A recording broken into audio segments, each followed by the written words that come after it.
знали, Эммануил для них был слишком прост. Пришел к своим его не знали, Эммануил для них был слишком прост. Росток в земле, иссохшей и безводной, мужской детей, имеющих величия.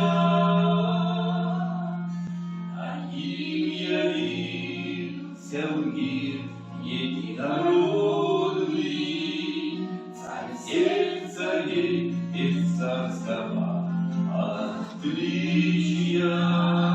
Таким явился в мир единородный, царь всех царей без царского отличия.